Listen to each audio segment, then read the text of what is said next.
The anonymous email arrives 2 weeks before Christmas. I glance at my phone as it buzzes against the scratched laminate of my kitchen counter. Unknown sender. Subject line: They're using you. My finger hovers over the delete button. Probably just spam, but something pulls me back. Call it instinct. Call it 32 years of waiting for the other shoe to drop. I tap it open. No message. Just a single video attachment. I click play. The screen fills with my parents' living room. The house I'm still paying the mortgage on. The camera angle is slightly crooked, as if someone's recording discreetly. My father, Gideon, lounges in his leather recliner, the one I bought him last Father's Day. My mother, Meryl, perches on the arm of the sofa, wine glass dangling between manicured fingers, and there's my brother Corbin, sprawled across the couch like he owns it. Though at 25, he hasn't paid for a single thing in his life. They're laughing, not the polite chuckles they offer at my jokes during our weekly dinners, but real, uninhibited laughter. She's so practical. My mother scoffs, rolling the word practical around her mouth like it's something bitter. She's really planning to make us eat her dry turkey on Christmas Eve. Corbin bursts out laughing, nearly spilling his wine. Seriously? She has zero taste. He gestures broadly at the room. Remember that awful painting she bought for the entryway? God, my stomach tightens. That painting cost $300 money. I'd saved for a new winter coat. Dad raises his glass, his voice dropping to a conspiratorial tone, a toast to Rose's bonus. Can't wait for Aspen. Aspen what? Aspen trip? But it's Corbin's next line that stops my heart. He lifts his glass, smirking just as long as the workhorse keeps pulling. The screen blurs as a rush of heat floods my face. Workhorse. The room spins, and suddenly I'm not here anymore. I'm 25 years old again, sitting at my old desk, staring at my laptop screen with burning eyes. My finger hovers over the cancel button on a booking confirmation for a trip to Italy, a trip I've saved for over a year. Pinching pennies. Bringing leftovers for lunch. Taking extra shifts. My phone lights up. Mom calling Rosie, her voice is tight with panic. Corbin wrecked another car. The insurance won't cover it. We don't know what to do. I look at the Italy confirmation page, 14 days exploring Tuscany. A dream postponed from college, from my first job. From every other time, something more important came up. How much do you need? I hear myself ask. $5,000. My entire Italy fund gone in a single bank transfer. You're the only one we can count on. Rosie. Mom had said, "What would we do without you?" The memory fractures as I snap back to the present. The video continues playing. They're discussing their Christmas lists now. What they expect from me, a new watch for Dad, some designer purse for Mom. Corbin wants a high-end sound system for his studio. And suddenly the pain isn't dull. And familiar? It isn't the resigned ache I've carried for years. It's a cold, clear, liberating rage that straightens my spine and clears my vision. I look around my small rental apartment. Really look at it. The worn furniture I've kept because it still works fine. The bare walls, because decorating is an unnecessary expense. The tiny kitchen with appliances from the 90s, a cage I built for myself. Brick by brick, sacrifice by sacrifice. My phone buzzes again. A text from Mom. Don't forget to pick up that nice bourbon your father likes for Christmas Eve dinner. I place the phone face down on the counter. My hands aren't shaking anymore. This, I whisper to the empty apartment, is the end. The words hang in the still air. Not a melodramatic promise, not an empty threat. Just a simple, inescapable truth. For 7 years I've been the family ATM. The dutiful daughter. The responsible one. The workhorse, no more. I pick up my phone again and watch the video one more time. Each laugh, each dismissive comment, each casual cruelty, carving away the chains of obligation I've wrapped around myself. I notice a detail I missed, a glint of a ring on a hand briefly visible at the edge of the frame. Whoever recorded this was in the room with them watching this happen and decided I deserve to know. I don't recognize the hand, but I silently thank its owner. Some betrayals are a gift. I stand up straight, walk to my laptop, and open my bank account. The annual bonus notification blinks at me from the screen. 6 figures. The money my family is already spending in their minds, for the first time in my adult life. I smile at my bank balance and think mine. Not their house payment, Not Corbin's next mistake, not my parents' vacation. Mine. I take a deep breath and begin to type. It's time to make some changes. The rage gives way to clarity. I watch the video again, focusing this time not on the mockery, but on the details. My finger hovers over the screen, rewinding to catch what I missed. There. Corbin lounging with his feet up on Mom's coffee table, the one I helped her pick out last year. She just gave me $1,000 for art supplies last week. He brags, making air quotes with his fingers. I used it to buy this 8K TV. He gestures toward something off camera with a smug grin. Dad laughs, tipping back his bourbon. Now that's art, my stomach knots. That $1,000 was from my last paycheck. Money I'd sent when Corbin called, claiming he needed supplies for a gallery showing that would finally get his career started. I'd skipped lunch for 2 weeks to make up the difference in my budget.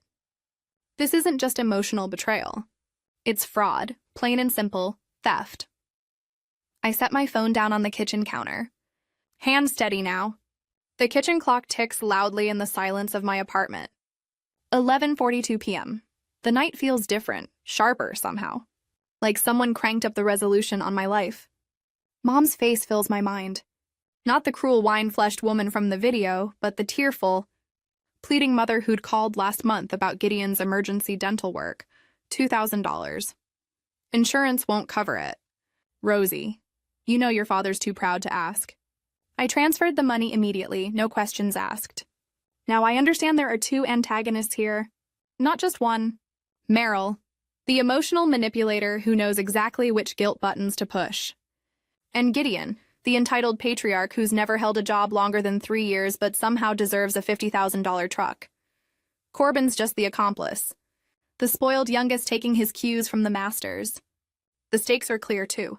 My annual bonus, $127,000 this year, lands in my account in 10 days. They're already planning how to spend it on their Aspen trip. My money, my life, and that familiar guilt.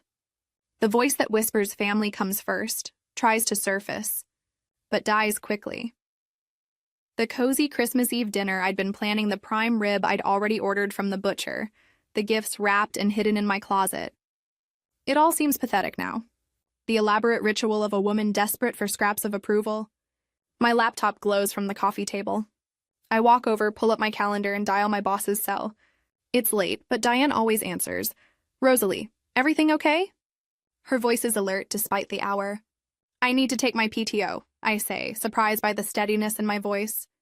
All 3 weeks starting tomorrow. A pause. The Kessler account. I closed it this afternoon. The paperwork's done. A $1.2 million deal, my biggest of the quarter. Are you sick? Family emergency? The concern in her voice almost makes me laugh. I just need some time. I tell her I'll be back for the quarterly meeting. Okay then, she says slowly. You've earned it. I'll process it first thing tomorrow. Thank you. I hang up already, opening a new browser tab. 20 minutes later, I have a first-class ticket to Jackson Hole, Wyoming, leaving at 10 a.m. The emergency resort confirms my reservation. Moments after that, a suite with a view of the Tetons and a heated infinity pool. Next comes the digital lockdown. I log into my bank account, navigate to the automatic payment section, and systematically cancel each one $2,500 for my parents' mortgage, $700 for Gideon's truck payment, $500 for Meryl's country club dues, and Corbin's $1,000 monthly allowance. The confirmation screens bring a satisfaction I've never felt before. I change every password: bank, email, social media, Amazon, and enable two-factor authentication on each account. My phone buzzes with verification codes as I methodically secure my digital life. An email to building management takes only seconds to compose. Due to security concerns, please rekey my apartment 12B immediately. I'll cover any associated costs. I hit send without hesitation. The clock reads 1:27 a.m. when I make the final call to Elite Catering, where I'd placed a $1,800 order for Christmas Eve dinner. This is Rosalie Prescott? I say when they're after-hour service. Answers. I need to change the delivery address for my December 24th order. Of course, Miss Prescott. What's the new address? I smile for the first time in hours. Fire Station 5 on Madison Avenue. It's a donation. Please include a note. Happy holidays to our local heroes. That's very generous. The woman says we'll take care of it. Thank you, I say and end the call. I walk to my bedroom window and look out at the city lights. For 7 years, I've poured my life into a bottomless pit of need, believing that sacrifice meant love. The memory of being called a workhorse should hurt, but instead it feels like being cut free from a heavy weight. My phone buzzes with a text from Mom. Don't forget we need that check for the roof repair by Friday. Love you, I don't reply. Instead, I silence my phone and place it on the nightstand and begin to pack for Wyoming in the morning. I'll be gone. The first flight of my life that isn't for work or family obligation, just for me. My family will discover what happens when the workhorse breaks free. And I'll be watching from 1,500 miles away. Sipping champagne in first class around 7 a.m., I fold my last cashmere sweater, the one I bought on clearance 3 years ago, and tuck it into my suitcase. The zipper glides smoothly around the perimeter ceiling in my small act of rebellion. 3 weeks at the Amman Ghani in Jackson Hole won't be cheap, but for once, I'm not calculating the cost against anyone else's needs. Just mine. My phone vibrates against the nightstand, dancing across the surface like an angry wasp. Gideon's name flashes on the screen. I stare at it for 3 full rings before picking up. Hello? I keep my voice neutral, my fingers still resting on the closed suitcase. Rosalie, my father's voice is a thunderclap. The dealership just called. The truck payment was declined. What the hell did you do? Fix it now. The old Rosalie would have scrambled to her laptop, apologizing profusely while frantically transferring funds. That Rosalie died watching a video 2 days ago. That's weird. Dad. My voice is flat, emotionless. Must be a bank error. I'm walking into a meeting. I'll check on it later. Later. This is serious. They're threatening to report it too. Gotta go. I hang up before he can respond. The silence that follows feels like victory. Small but unmistakable. 7 years of jumping at his commands. Erased with 2 little words. Gotta go. My thumb hovers over the screen for a moment before sliding the phone to Do Not Disturb. No more interruptions. No more emergencies. No more guilt. I grab the handle of my suitcase, lift it from the bed, and walk out the door without looking back. The airport is a blur of muted holiday decorations and harried travelers. I move through security with practiced efficiency. My mind already in Wyoming, the first-class lounge offers a moment of quiet reflection before boarding. I sip a glass of champagne and watch the planes taxi across the tarmac, each one carrying people toward or away from their own private battlefields. By nightfall, I'm stretched out on a king-sized bed at the Amman Ghani, the Grand Tetons, a majestic silhouette against the darkening sky. For the first time in years, no one knows exactly where I am. No one is counting on me for anything. The freedom is dizzying. The days blend together in a haze of spa treatments, gourmet meals, and long naps. I take a snowshoeing tour. I read books I've been meaning to start for years. I sit in front of the fireplace in my suite and watch the snow fall on the mountains, and I wait. Christmas Eve arrives with a fresh coating of snow across the landscape. The resort is decked out in tasteful holiday splendor. Elegant pine garlands, subtle twinkling lights, the scent of cinnamon and spruce hanging in the air. I spend the afternoon in the heated infinity pool, steam rising around me as snowflakes dissolve on contact with the water's surface. The contrast between hot and cold, between the sheltered pool and the wild landscape beyond, feels like a metaphor for my life, the before and after of the video. At precisely 6 p.m., when I should be serving the Christmas Eve dinner I'd planned, my phone explodes with notifications. I've turned it back on for the first time in days, but only to witness, not to engage. The texts roll in rapid fire from Meryl. Where are you from, Corbin? Mom's freaking out from Gideon. The door is locked from Meryl. We're standing outside your apartment from Gideon. This isn't funny. I take a sip of my mulled wine and open the Ring camera app. There they are, huddled on my apartment, landing like confused tourists who've shown up at a closed attraction. Meryl in her cashmere coat, the one I bought her last Christmas. Gideon stomping his feet against the cold, his face a storm cloud. Corbin leaning against the railing, checking his phone, probably texting me for the 10th time. I watch as confusion morphs into frustration, then anger. Meryl rings the doorbell repeatedly, as if persistence might magically produce me. Gideon pounds on the door, his shoulders hunched with righteous indignation. Corbin paces, tossing occasional glances at the package by the door, My catering order notification redirected to Fire Station 5. Where the hell is she? Gideon barks, his breath clouding in the December air. I've called her 12 times. Meryl's voice rises to a pitch. I recognize the one she uses when she's about to deploy the emotional nuclear option. What if something happened to her? Nothing happened to her, Corbin mutters, kicking at the welcome mat. She's ignoring us. She wouldn't dare, Gideon says, but uncertainty creeps into his voice. I tap the screen to zoom in. This is better than any Christmas movie I could be watching. The real-time collapse of their entitlement.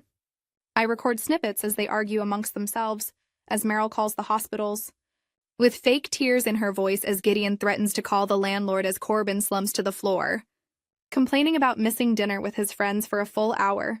I watch them unravel, documenting each phase of their meltdown. The landlord doesn't answer. The hospitals have no record of me. The neighbors don't know where I am. Their carefully constructed world of convenience, with me at its center holding everything up, is crumbling before my eyes. Finally, when their rage has peaked and begun to flag into bewilderment, I open our family group chat. I hesitate only a moment before uploading the original video. The one that started it all. The one of them laughing about me mocking my turkey. Planning their Aspen trip on my bonus. The one where Corbin calls me the workhorse. I follow it with a text. Heard you wanted to go to Aspen. Hope this video is entertaining. P.S. All auto payments were stopped 2 weeks ago. Good luck. I watch their faces on the Ring camera as their phones chime simultaneously. Meryl opens hers first, her expression changing as she registers what she's seeing. Gideon leans over her shoulder, his face draining of color. Corbin steps back, a guilty flush climbing his neck. Who sent her this? Gideon hisses, looking around as if the culprit might be hiding in the hallway. She can't just, Meryl begins, but her voice fails her. Corbin stares at his phone, then at the locked door. Comprehension dawning, slow and terrible across his face. She's gone. She's gone. The 3 words hang in the December air like an epitaph. She's gone. Not just physically absent, but gone from their grasp. From their control. The workhorse has broken free. I take one last look at their stunned faces, memorizing this moment of perfect clarity. Then I power my phone off completely, set it on the nightstand, and pick up the room service menu. For the first time in my adult life, I'm spending Christmas exactly where and how I want to, and it tastes like freedom. 2 days after Christmas, I returned back to my apartment, 10 days after Christmas. The key feels heavier in my palm than it should. Just a small piece of metal, but it represents everything. Safety boundaries, a life reclaimed. Here you are, Miss Prescott, all done, the leasing agent says, sliding the paperwork across her desk. Your apartment has been completely recovered as requested. I pocket the new key and sign where indicated. My phone buzzes in my purse. The 44th missed call since I returned from Wyoming this morning. This morning? I haven't listened to a single voicemail or read any of the texts that accumulated during my 3-week absence. Instead, I've been systematically deleting them one by one. Like pulling weeds from a garden I'm finally tending. Is everything all right? The agent asks, noticing my momentary distraction. Everything is perfect, I answer. And for the first time in years, I mean it. Outside that, the final December sun glints off windshields in the parking lot. Cold but clarifying. The vacation gave me distance, perspective. Watching their Christmas Eve meltdown from the heated infinity pool at the Aman Ghani felt like watching strangers through glass. Fascinating. But removed their panic when they realized the money faucet had been turned off. Wasn't my problem anymore. I climbed into my car and headed to work, where my boss welcomed me back with a simple nod. No questions about my sudden vacation. Just respect for my boundaries. The kind of respect I should have demanded years ago. For 10 days straight, the phone stays in Do Not Disturb mode. I focus on work exceeding my targets before the month is over. I sleep better. Eyebrows, furniture, websites, considering what might look good in a real home someday. Not the cramped apartment I've accepted as my lot in life, then. Exactly, tossed to a weeks after my return. They make their first calculated move. I'm walking to my car in the underground garage when a voice calls out, Rosalie. I turn to see Aunt Jessica, my mother's sister, stepping from behind a concrete pillar. Her Burberry coat and perfectly coiffed silver hair seem out of place in the dim fluorescent lighting. Her presence is no accident. This is a carefully orchestrated ambush. Aunt Jessica. I keep my voice neutral. This is unexpected. She approaches, hands clasped at her chest, concern etched into her surgically tightened face. Oh, Rosalie. Your mother is absolutely devastated. She hasn't slept in weeks. I say nothing. Just stand there, keys in hand. The family is falling apart. Jessica continues, her voice dropping to a practiced whisper. Your father's truck was repossessed. They might lose the house and Corbin. She pauses dramatically. He's talking about moving back in with them because he can't afford his rent. The old me would have crumbled under the weight of this guilt trip. The old me would have apologized. Promised to fix everything. Drained my accounts to suit their manufactured crisis. Instead, I look my aunt directly in the eye and see what I've missed all these years. The calculation behind the concern, the manipulation beneath the worry. This isn't love. It's a sophisticated hostage negotiation, and I've been the only one paying ransoms. Rosalie. Jessica steps closer, touching my arm. You need to be the bigger person here. Family is everything. You need to fix this. I gently remove her hand from my arm. Thank you for your concern, Aunt Jessica. I understand this must be difficult for everyone. This is a private matter and it is handled. Her eyes widened. She expected tears, apologies, promises to call Mom right away. But I hope you have a wonderful day. I unlock my car, slide inside, and close the door with a soft click through the window. I watch Jessica's shocked expression as I drive away. She'll report back to Meryl. Of course. My mother will dissect every word, searching for weaknesses to exploit. My refusal to engage will be interpreted as a challenge rather than a boundary. The next attack comes 3 days later. I'm in a meeting with our marketing team when my desk phone lights up. Linda, our receptionist, rarely interrupts meetings. I'm sorry. I'm at the coffee shop, bustles with mid-morning energy, but Marina sits perfectly still across from me, her fingers tracing the rim of an untouched latte. 3 months have passed since Christmas Eve, and this is our first face-to-face meeting. The woman who changed my life with a single video file. I couldn't stay silent. Marina explains. Her voice soft but steady. I was washing my hands and came out of the bathroom when I heard your mom say, Rosalie is the easiest one to control. Then they all laughed. She looks up, brown eyes clear with conviction. I was disgusted by the cruelty, so I took out my phone and recorded. I nod, studying her. She's prettier than Corbin deserves. Intelligent eyes, no nonsense posture. I search for pity in her expression and find none. Just clarity. I broke up with him right after. She continues stirring her coffee without drinking. I realized he's just like them, a user. You deserve to know the truth. The words hang between us and I feel a weight lift that I didn't realize was still there. Someone else saw it. Someone else thought it was wrong. My family's toxicity wasn't just my perception. It was real enough that a relative stranger risked drama to expose it. Thank you. I say simply, you changed everything. Marina shrugs. One shoulder. You would have figured it out eventually, maybe. But who knows how many more years I would have wasted. I take a sip of my Americano.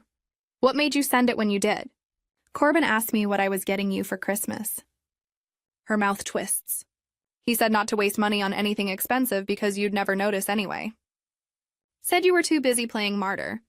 My laugh surprises us both. What did you tell him? I ask. I told him I'd already got you something priceless. Marina smiles for the first time. Turns out I was right. On the drive home, I take a detour.